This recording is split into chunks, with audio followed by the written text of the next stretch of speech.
It's a good day when the slap doesn't hurt, or the clap doesn't hurt. Hopefully you don't get slapped or clap. You almost made me spit out my coffee. If you start drawing hearts, I will kill you. You won't. I'll throw my coffee on you. I'll hit you over the head with the coffee bottle. Along the first transcontinental...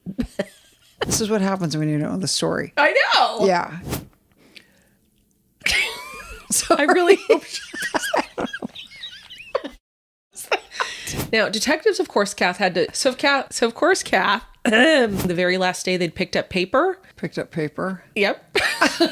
On this side of the road. And his wife, Erin, supported that endeavor. Name was Robin. And his wife, Robin, supported that endeavor. People who love LWAP understand. I'm Kathy with a K. And I'm Kathy with a C. And this is Killer Destinations. Today's destination is Pleasanton, California. Incorporated in 1894 with a current population of almost 80,000 residents, today the city is an upscale suburb of the San Francisco Bay Area. The history of Pleasanton was largely shaped by its geographic location along the first transcontinental railroad. Ranchers and thoroughbred horse breeders were attracted to the favorable climate and abundance of water, and were soon followed by dairy farms, hop fields, and vineyards. Today, Pleasanton enjoys a rich blend of historic turn-of-the-century charm and a high quality of life and economic well-being desired by both residents and businesses. It has been named one of the best places to live in California, with a very low crime rate, high average income of $186,000 a year, and its status as a center for commerce and technology. But in 2008, two of Pleasanton's affluent residents learned that high-end living and a low crime rate can't protect you from a killer. It was March of 2008 when the Scherer children, 29-year-old Ernest III and 24-year-old Catherine, along with family and friends, gathered to say goodbye to their parents, Ernest and Charlene. Ernest was only 60 at the time of his death, and while he started out his career as an accountant, he made a lot of money as a real estate investor. And he was also involved in politics. In the 1980s, he was a member of the San Ramon School Board. And San Ramon is the place where he and his wife, Charlene, originally raised their children. Right. And they had moved to Pleasanton 2 years before their death. Now, Charlene was only 57 at the time of her death, and she was a professor. She spent 31 years, I think it was, as a professor at Cal State East Bay, teaching accounting. She was also a devout Mormon. She worked very hard and tried to instill her values in her children as she was raising them. What made this funeral even more tragic was the way Ernest and Charlene had died. They were victims of homicide, and at the time of their funeral, there were no suspects in the case, and no one had any idea why anybody would want these two wonderful people dead. The grisly discovery of Ernest and Charlene took place a week before the funeral. The Scherer parents were in the middle of planning a Hawaii trip. I wish I had parents like this. No kidding. And they were inviting each of their children and their grandchildren to join them in Hawaii. And Catherine lived in Utah. Ernie lived in Southern California in a town called Brea. And they didn't get to spend as much time with their parents as they all would have liked. So as the trip approached, Catherine tried getting in touch with her parents to solidify plans and nail everything down, but no one answered when she called. So when this happened a number of times, Catherine got worried. And so now we're in mid-March of 2008. Catherine called the Castlewood Country Club where her parents lived. They had a home right on the golf course, were members of the country club, and were generally well known in the community. Catherine asked one of the employees to go to her parents' house and check on them. And when he did, he knocked on the door and there was no answer. So they started walking the perimeter of the property and looked in a window when they saw Ernest lying face down in a pool of blood. Immediately, 911 was called. According to court records, when first responders arrived, the first thing they did when they entered the house was they noticed the smell of decay. Both Charlene and Ernest were in their pajamas, and it looked like they had suffered from blunt force trauma to their heads, as well as stab wounds all over their body. So the first thing the detectives needed to do was figure out when the Scherer parents had died. So they set about looking at the newspapers, and they looked at their mail and at videos from the entrance and exit gates for the country club. And what they found was that on the night of March 7th, this was the very last time they were seen in public. They'd had dinner at the country club and were seen on video surveillance leaving the country club. And March 7th was also the last time they'd picked up their newspaper. The medical examiner determined they had been bludgeoned and stabbed in their heads, arms, and upper bodies, and their throats and wrists had been slit as well. The forensic pathologist, however, could not tell which of the couple was attacked first, but they did come close to confirming the March 7th date because they said by the time they had a chance to do the autopsy that the Scherers had been dead for 12 days, and they got the bodies about a week after they were taken to the morgue. Now, Kath, breaking it down, Ernest had 6 blunt force injuries and 6 stab wounds. Mom Charlene had 20 blunt force injuries and 12 stab wounds. Kath, do you know if the coroner was able to determine if they were stabbed first or hit first? Not that it was ever reported where I saw. Okay. So we don't know if they died from trauma or blood loss. And the challenge with it is that in California, sometimes California is the hardest one to get court records on. Have you noticed that? I know Florida is horrible, but there was nothing I saw published by the state or in anything else I read or saw on TV or on video that they had actually made that determination. Okay. The only thing I saw with any sort of determination was they didn't know who died first.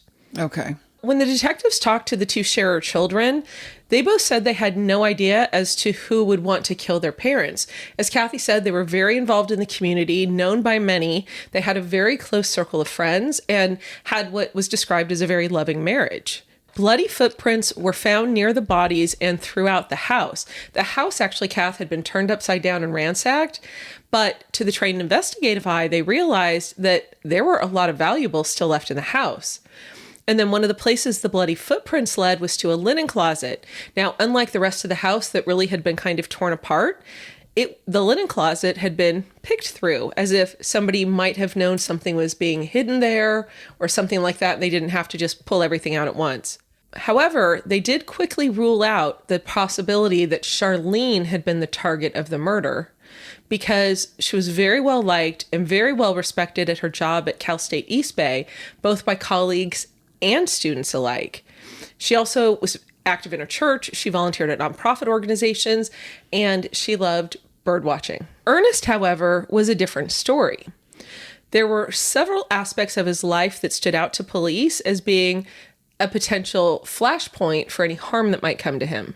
Police learned that Ernest Scherer was an avid recreational gambler, loved to play poker, would go to the casinos as often as he could, had poker games, not at his house because Mormon wife Charlene did not approve. She would not allow the gambling nor the drinking in their house. But it also turned out, according to Ernest's friends, that he liked to brag about how much he was winning and flash a wad of cash. I think being a poker player would be very difficult. Oh, absolutely. My son loves poker, and he used to be in like a Sunday night poker thing when he lived at his old place. But, but he's very conservative by nature. So once he started losing, he was done. Do you remember when we went to the Best Lake a few years ago, we all started playing poker? He was leading us all in poker. Yes, and I try to bluff, and I'm terrible. Yeah, I'm like, I could not play poker. I could not. He's really good at bluffing. Yeah, you can't read his face. My brother's a good poker player too. Older, my mom, older, younger. Younger. Okay. My mom loved playing poker. I could see that. I mean, I totally like many of my childhood memories involved being awakened late at night by my parents and their friends, yucking it up in the, in the kitchen. And then if I had to come in to like get a glass of water, they'd be like, go to bed. Like, they all had like poker chips the next day when I woke up, were all over the table. And yeah, they totally love playing like penny poker. Detectives uncovered that the morning that Ernest died, he had actually won big at a local casino, which of course led them to think, did somebody see him win? Was he flashing his cash and causing a scene? And did they follow him home and do kind of a home invasion to get this money? So that was kind of their working theory until they had a chance to go in and look at the bedroom. And on the bedroom floor was a pair of men's jeans that had $100 bills sticking out of the pockets. And obviously hadn't been taken. So if somebody was looking for cash, they missed it. They weren't looking very hard. Exactly. And so the detectives were able to, or crime scene techs actually gathered up all the money, and it totaled $9,000. And that was the exact amount that Ernest had won in poker that morning. He didn't stop to get a Chocodile on the way home? He might have already had the 50 cents. I would have gone straight to a jewelry store, but that's just me. Yes. But of course, now to detectives, this also ruled out the possibility that Ernest and Charlene were the targets of a home invasion. So the detectives kept digging into Ernest's history. And as we said earlier, he was on the San Ramon School Board in the 1980s. Well, in 1990, now this is 18 years prior to the murders, Ernest and a friend were recalled in an election, and it was reported that they were recalled because they refused to negotiate when the teachers' union went on strike. So Ernest was a fiscal conservative, and he did not like how much power the teachers' union had, and he was a very outspoken critic. He was very critical of the waste and the spending, and generally an outspoken adversary of the school board that he once served on. And I think he felt he knew so much because he had once been part of it. Right. You know, so he had seen behind the veil. Exactly. And his biggest complaint was that he believed that some of the things that the school board was done, because he believed the power the teachers union had was over the school board itself. And so there were some measures that they had put through to get more funding. And Ernest believed it was a ruse to actually increase teachers' salaries without saying that they were increasing teacher salaries. Right. And he was scheduled to have a meeting with a friend and a political ally just a few days before he was found beaten to death. And what Ernest was alleging was that there was corruption on the school board. So the person with whom he was scheduled to meet was a former San Ramon mayor. And detectives meet with this guy, and he tells them that Ernest had reams of documents which were designed to prove that numbers had been manipulated regarding a bond measure that had passed 4 years prior. That's the one that Ernest was saying, hey, it was only designed to line people's pockets. The numbers are fake, and I'm going to blow the lid off this thing. So this was not the first time that Ernest had challenged the validity of a ballot measure. Specifically by the school board. Correct. And these were tax increases. And nor was it the first time that he accused board members of malfeasance.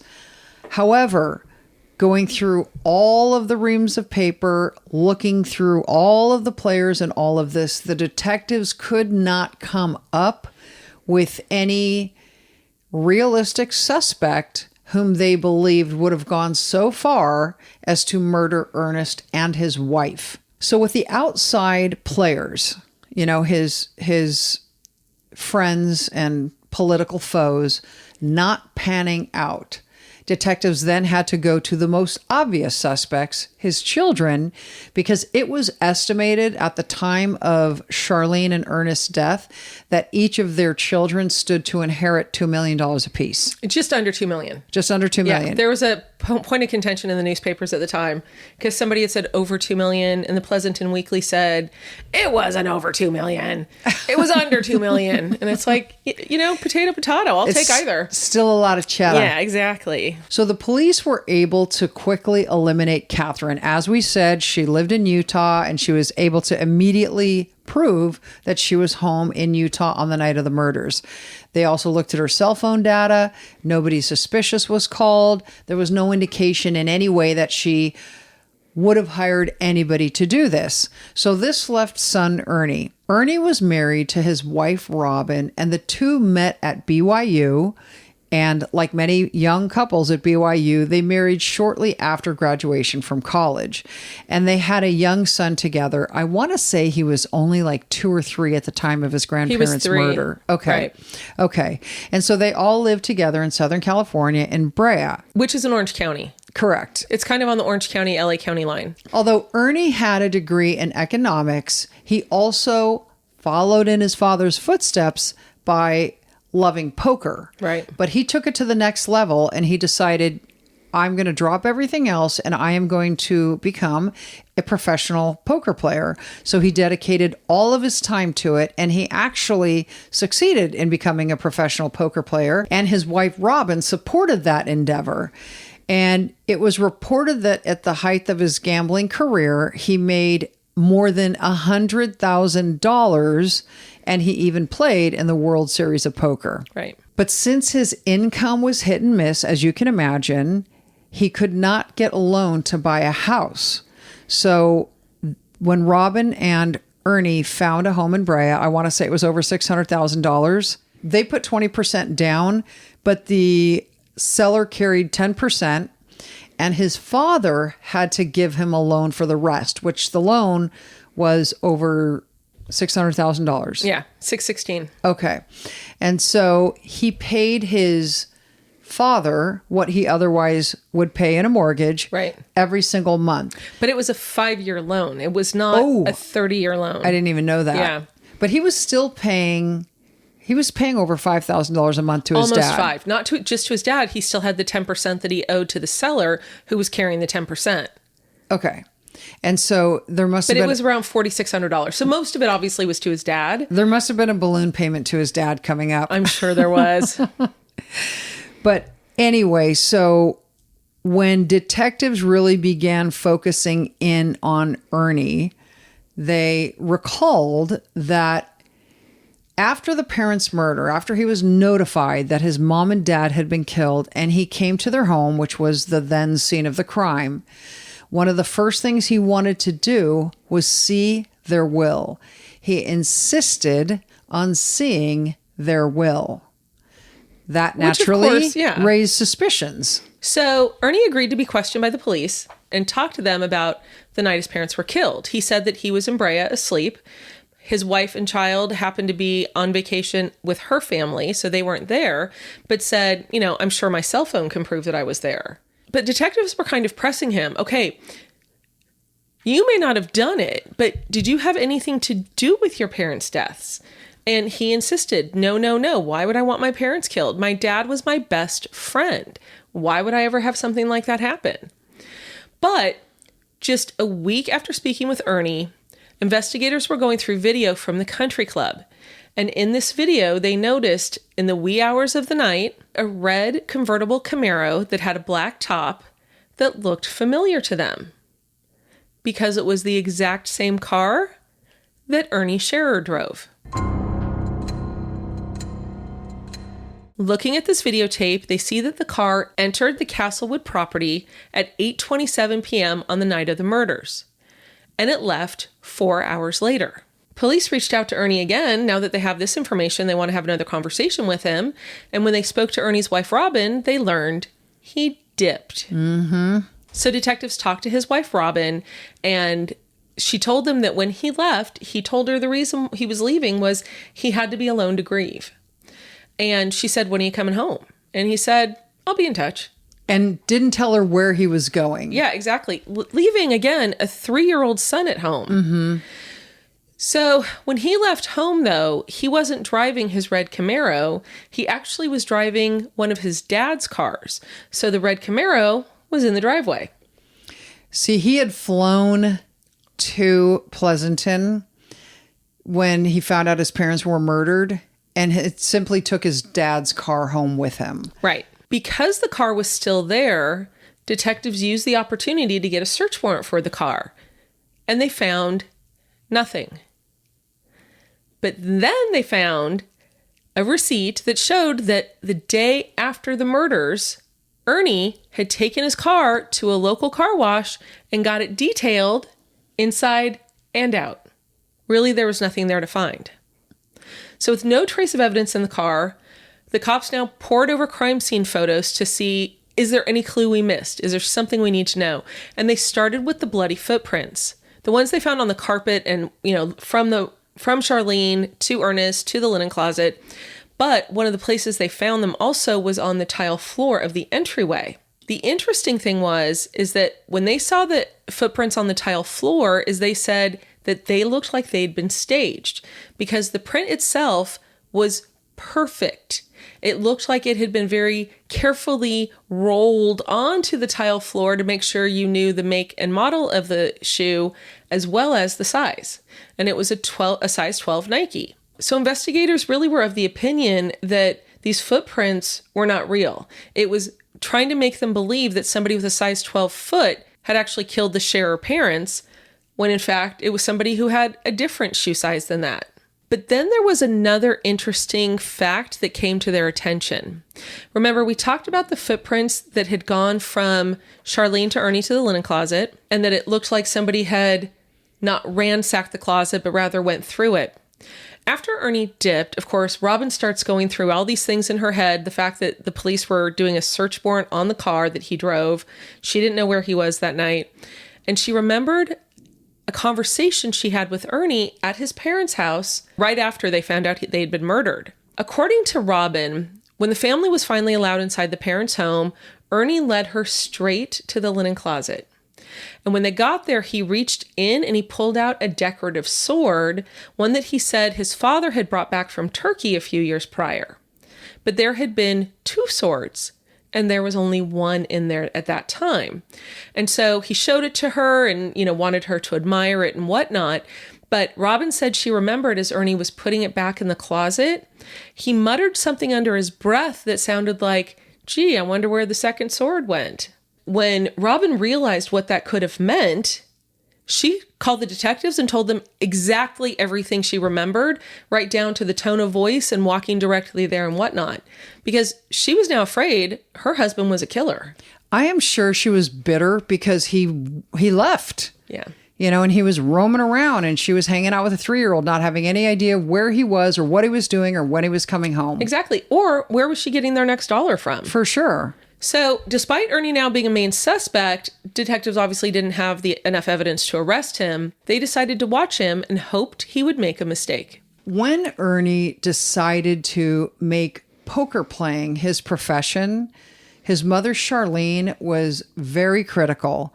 And being a Mormon, she did not appreciate his chosen profession and believed his it would wanton ways. Exactly. Believed it would only lead to trouble. And of course, she was correct. Ernie's sister, Catherine, quoted Charlene because Charlene, again, was very critical of the poker playing. And she said, "You can't be a professional gambler. That's like saying I'm a professional nose picker." I know a couple kids who could be. Oh my God. Same. Anyway, so detectives kept an eye on Ernie. Otherwise known as the professional nose picker. Exactly. And as he traveled the country playing poker tournaments, they discovered that he was posting ads on Craigslist everywhere he went, looking for women. So this is one of the ads. "I am 6 foot tall, a non-smoker. I am really just looking for someone that is intelligent and can hold an interesting conversation over a glass of wine. Maybe you are here from out of town for a convention. We can get together for drinks and listen to some live music. If we hit it off, maybe we can have dinner. I know Las Vegas and have lots of great places to go to and things to do. If you're a non-smoker, college-educated, HWP, and between the ages of 25 and 40, here's my number." So Kathy and I had to look up what HWP was. Exactly. Is that like single white SWF, single white female? Yeah. And no. what was it? I can't even remember. It was height, weight, proportionate. Exactly. Meaning no fatties need apply. Yeah. Don't be too skinny. Don't be too fat. No, it wasn't even don't be too skinny. It's what I read said that's what height, weight, proportionate means. But basically everything I read said, don't be overweight, don't be too fat, like blah, blah, blah, blah. They doesn't care if they're too Jeez. skinny. Yeah. But it's like when I read this, it's like, oh my God, I don't believe a word that, like when he says, Yeah. just looking for someone that is intelligent and can hold an interesting conversation over a glass of wine. Obviously, he was trying to like have women go, oh, what a I lovely know, man. what a romantic. Oh my I'm God. so lucky. This totally reminds me. I had I shouldn't say he was my friend. He was my brother's friend. And they'd been friends since like back in the day, before my brother was single. This man was like, he was funny to talk to, but I'm 100% certain he was a sociopath.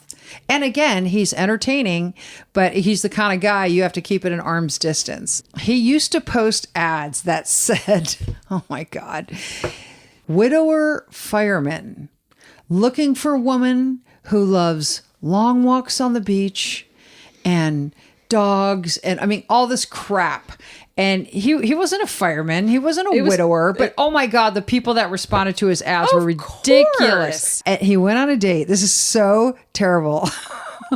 And yet I'm so freaking amused by it. But he went on a date and he could tell it was not going well. So the girl gets up to go to the bathroom and he looks in her purse while she's gone. I don't hear this from him. I hear this through my brother. Oh, yeah, I'm sure. So she gets back and she's like, okay, well, you know what? I don't think this is working out. I think I'm going to go. And he goes, well, let's split the check. And she goes, I don't have any money. And he goes, yes, you do. Oh. Can you imagine? No. Anyway, she stormed out. I was going to say, did she clock him upside the head I with know. her purse I would have first? been like, peace out, buddy. You can Exactly. do dishes for my portion of the meal. Exactly. In speaking with some of the women that Ernie met through Craigslist, the detectives learned that he had this fake identity. He called himself Bill Franks. And detectives actually sought out some of these women. And with one of them, she said that he told her that he was writing a novel about a professional poker player whose parents were murdered, and therefore this poker player had to go on the lam. And, a little too close for comfort for the detectives. Right. But the woman who he was dating had no idea that he was a poker player. Right, exactly. She just thought like, oh, he's this Just a very Joe Schmo. creative man. He probably said he was from a convention. He was there for a convention. Exactly. Vegas is lousy with him. And there was another woman they found with whom he had 2 dates, I believe. And so one of the dates was broken, and Ernie said, I'm sorry, I can't go out with you tonight. My parents' house was broken into and both of them were murdered. And when they checked his call logs, it showed that he called this lady before he even called his own wife to tell her that her in-laws had been murdered. And the grandparents for her child. Correct. With this new information about Ernie's extracurricular activities. His dalliances. There you go. I like that word better. His creative writing. The detectives approached Ernie's wife, Robin, with details about her husband's secret life that they discovered. And this didn't just include the women and his offensive ad that he would put on Craigslist. He had a secret stash of credit cards. He had secret bank accounts, secret P.O. boxes, and a number of girlfriends, including one who he had apparently dated for 2 years. Okay. You hear about these stories happening. You hear how people have, separate lives, like a double life. And it's typically the man who's doing it. And I just think to myself, how do you have the energy? Yeah. Like, where's your downtime, man? Like, it blows my mind that people can juggle that much emotional energy and baggage. Yeah. But then again, I mean, maybe it's the kind of thing that if you can do that, there's a little something wrong with you. Maybe you don't have that much emotional baggage. Exactly. You can turn things off too easily. Like, it would weigh heavily on me. Well, but also remember, as a poker player, he was gone all the time. Like That's true. And so his dalliances never took place in Southern California.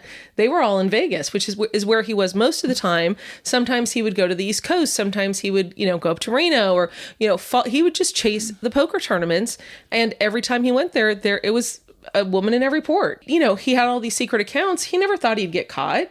So he could have these meaningless flings while forgetting about the fact that he actually had a wife and child, which apparently none of these women knew about. But I mean, like, how about the woman he dated 2 years? She apparently never knew. No, but because I know, but she didn't live in Vegas though. But that's not a dalliance. That's a relationship. It is a I don't relationship. know. That's just too much energy. But they didn't, like, it was never in the same city. She lived on the East Coast. He lived in they would meet in Vegas. Okay. So he didn't even have to deal with her on a full-time basis. I bet he was busy every birthday she had and every Christmas poker tournament in, Europe or South America or wherever. You had even said that when Robin had their baby, the husband wasn't there. He was not Ernie there. was not there. He was at a poker tournament.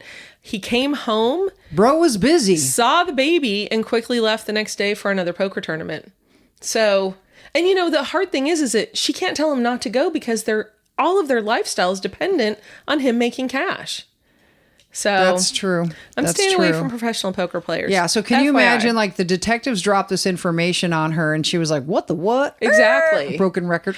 Well, and the biggest problem she'd had too is, I guess, like, he would be gone for such long stretches of time that she'd have bills to pay and they'd have nothing in their bank account. So she would text him and be like, hey, I got to pay these bills. We need money. And the money would always appear.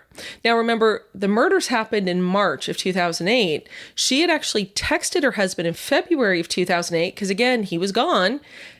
She never heard back from him. He comes back. They spend this little bit of time together after his parents were killed before he dips. She's texting him again. I got to make a house payment. We've got to at least pay your parents. And he never replied. And she never paid the Scherer parents for the month of March. Interesting. Because the money just wasn't there. And here's the thing too, and this is what didn't make a lot of sense, is that according to the will, if both parents were deceased at the same time, so if one didn't predecease the other, the executor of the will would be one of the aunts. And I don't know if it was the husband's aunt or the husband's sister or the wife's sister. I don't know which one it was. Different last name than both of them. I see what you're saying. The children were not entitled to any money until they turned 30. So basically what you're saying is, like, if the husband died first, the wife's the executor. Exactly. If the wife dies, the husband's. If they both die, it's the aunt. Exactly. Interesting. Now, the funny thing was, though, is that Ernie wasn't yet 30. He still had 4 months until he turned 30. And so he didn't even get the cash in the first place for 4 months, right? So Catherine was in her mid-20s. Nobody's getting any money immediately, Ernie being the next one in line. But again, he's 4 months off. And when you're strapped for cash, that's a long time. Mm-hmm. So according to detectives, though, when they called and they talked to Robin about what was going on, that's where we started way back when, they called to tell her about his secret life. She said, let me help you build your case. Yeah. She became another detective was part of the team. Yes. A woman scorned. Yes, exactly. A woman scorned. And that is the truth. Dudes, we get really creative when we're scorned. Yes, exactly. To the point that it amuses us. Exactly.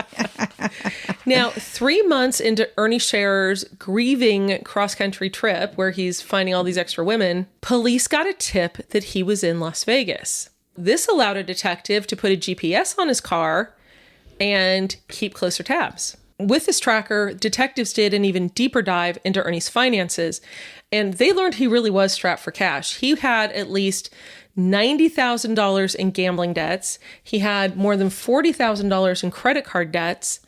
And of course, he had this huge payment that he owed to his parents and also a tinier payment that he owed to the seller of the house.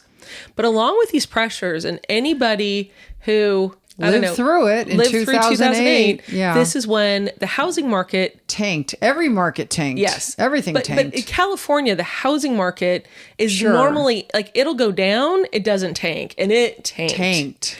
Apparently, Ernest and Charlene Scherer were putting pressure on Ernie to pay back the loan because I never saw this technically, but I believe they did the 5-year loan as an arm loan because they were hoping within 5 years he'd be able to transfer that into an actual mortgage and then they'd get their money back. Oh, interesting. That was my thought. Oh my gosh, that's right. Because they wanted him to refinance their debt. Yes. They wanted them to refinance it. That's right. So they wanted their money back immediately because, as we said, remember, Ernie's dad, Ernest, was a real estate investor. And if you had the cash, there was no better time to use that money than when everybody's house was tanking and you could afford to give money. Right. The other thing that started with this tracker that they have, and with phone records, of course, that they're now looking at, they were able to determine that on March 7th, 2008, the day that the Scherer parents were killed, Ernie's cell phone stopped pinging in Primm, Nevada.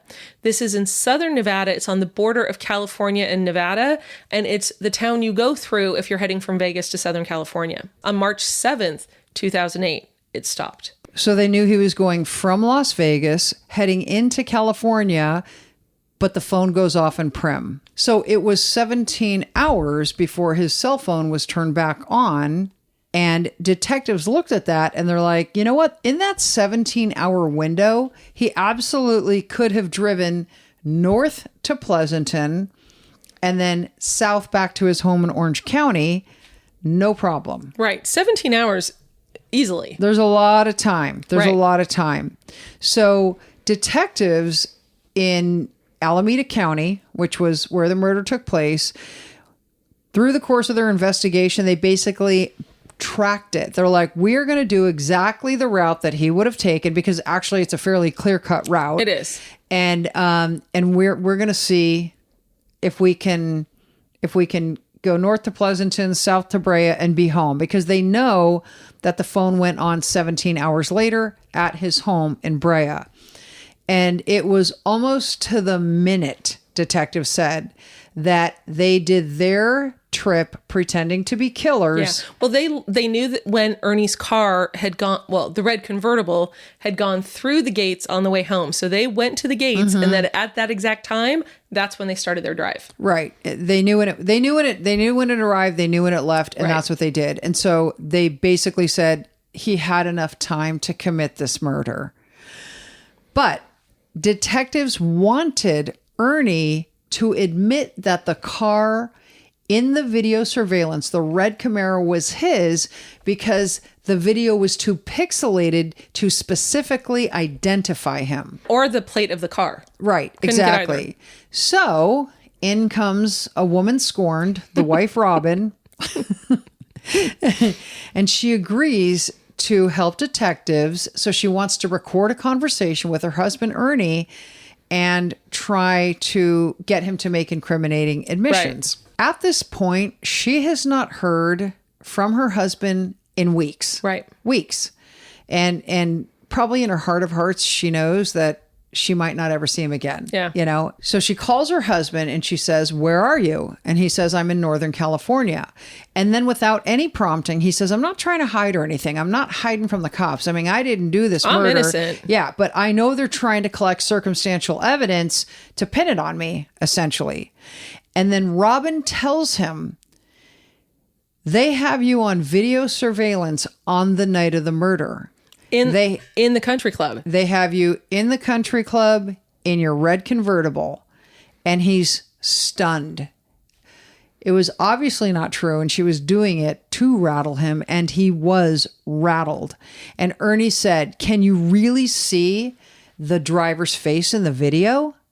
And Robin said, "Yes." And she says, "Where were you?" And he's silent. He doesn't speak at all. So she asks him again, "Where were you? Where were you that night?" And again, silence. And then he says, "What else can you tell me about the video?" And so it was like, ooh. And so Robin knew at that moment, with those long pauses, that her husband was a killer. She knew in that moment. And detectives who were listening in on this call knew it as well. Nearly 1 year after the bodies of Ernest and Charlene Scherer were found in their home, their son Ernie was arrested for their murders. Ernie was confident he would not be convicted because they had no fingerprints, they had no DNA, they had no witnesses. No evidence was found in the car that they said was there that night. And I think by now he probably knew that you couldn't see the face. Exactly. You in the couldn't car. ID the driver. Right. And you couldn't even, like we said, you couldn't even see a plate number. And so he was feeling pretty confident. The defense also had talked about having solid forensic evidence that at the crime scene, they found foreign DNA in Ernest's blood, but it did not belong to Ernie. It belonged to an unknown person, which the defense said was the real killer. And of course, the prosecutor said it was probably a first responder. Right. So really the only thing the prosecution had was motive. Right. And like OJ, he went on the lam. Exactly. But in OJ's case, OJ, it wasn't admitted in evidence for some reason. But unlike OJ, he didn't have a glove. Right. So he's a step ahead, man. Exactly. So a year after Ernie was arrested, so now 2 years then after his parents' murder, the prosecutor discovered something that changed everything. In the lead up to trial, the prosecutor was trying to find more evidence. He, of course, knew what the defense was going to say. And you always have to worry about the jury when they're like, oh, DNA and it doesn't match. Mm-hmm. We're kind of, DNA whores at this point where it has to have DNA Totally. or we don't buy it at all. The prosecutor was looking at the crime scene photos and he noticed in the corner of one of the photos what looked like a piece of paper. So he enlarged the photo and saw that it was a warranty for a child's baseball bat. But let me just like a side note here. Yes. Like looking at the photos, sometimes it's like, as an attorney, you see photos for so long and then you look at them like truly like in your heart of hearts, like I am now analyzing every square inch and you see things that you didn't see before. Oh, interesting. Yeah. And I'm sure that as the prosecution was preparing for trial, they're like, we have nothing connecting him. I have to find something. And he probably analyzed those photos like within an inch of their lives. Exactly. So the question, of course, is why would he have, and it was a Nike youth baseball bat. That's an important part of it. But, why would the Scherers need a warranty for a youth baseball bat? Right? They didn't have kids who lived there. The kids were far away. Detectives were like, okay, if Ernie is the killer, the last place we know where he was before his parents were killed was Primm, Nevada. And where his phone went off. Exactly. So let's take a look there and see what we can find. So they checked his credit card and they found that he had bought some lunch at the McDonald's there. He had purchased gas at the Chevron right next door.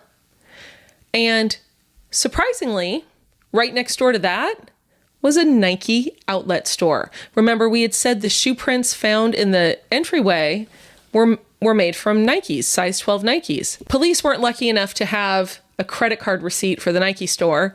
So they went there and they said, great, we need to see all of your receipts from March 7th, 2008. And in the midst of this, right around the same exact time that the McDonald's was being purchased and the gas was being purchased, there was a cash receipt for 3 items. A pair of size 12 Nikes, a youth baseball bat, same make and model, and a pair of youth soccer goalie gloves. Those were never explained. But with that information, police, of course, now are like, we got him.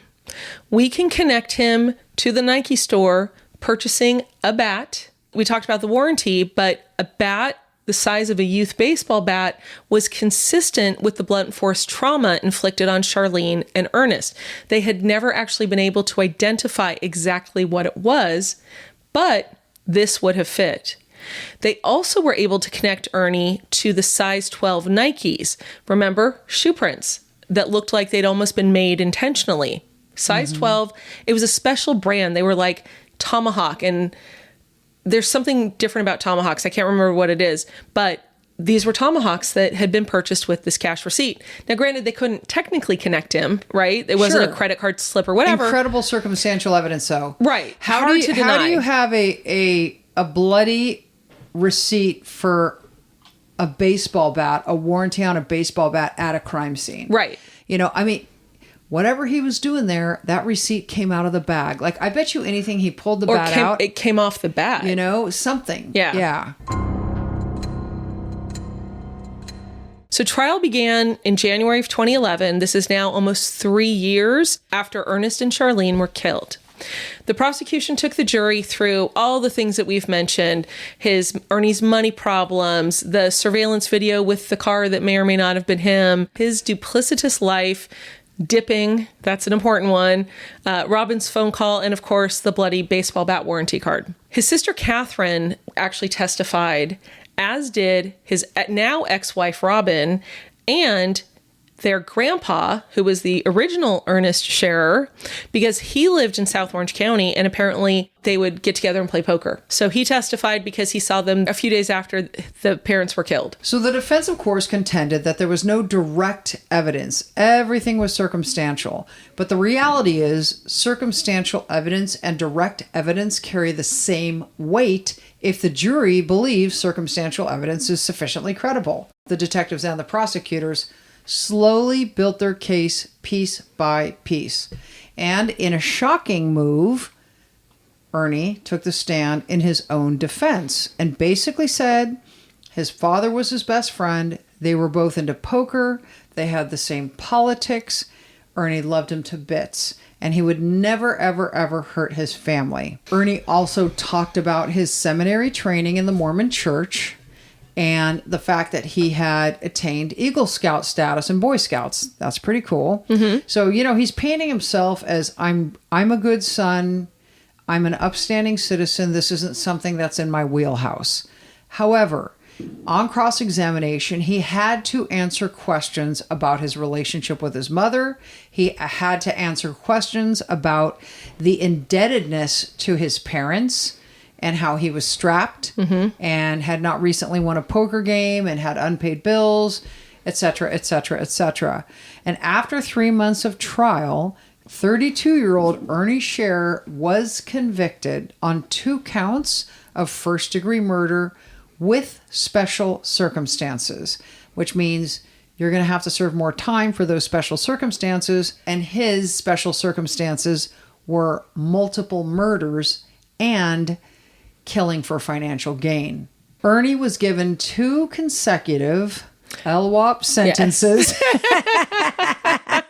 Kathy's favorite. Okay, wait, actually, a really quick story before we get to the end of that. Oh, sure. Can I just butt in? Of course. Brian Koberger, which we'll have an update on that, but watching some of the news coverage of it afterwards, there was a prosecutor from California who was opining on one of the shows, and he called it LWOP. Oh. And he's my favorite.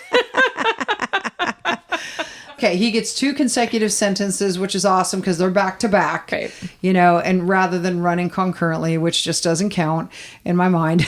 It doesn't. Right. And his petition to have the California Supreme Court review the case was denied. And this was after 2 appeals had already been rejected. Exactly.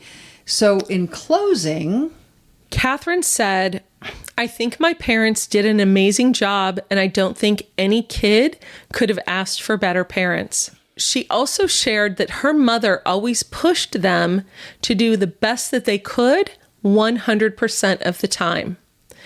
And it wasn't that their mom was harsh or critical.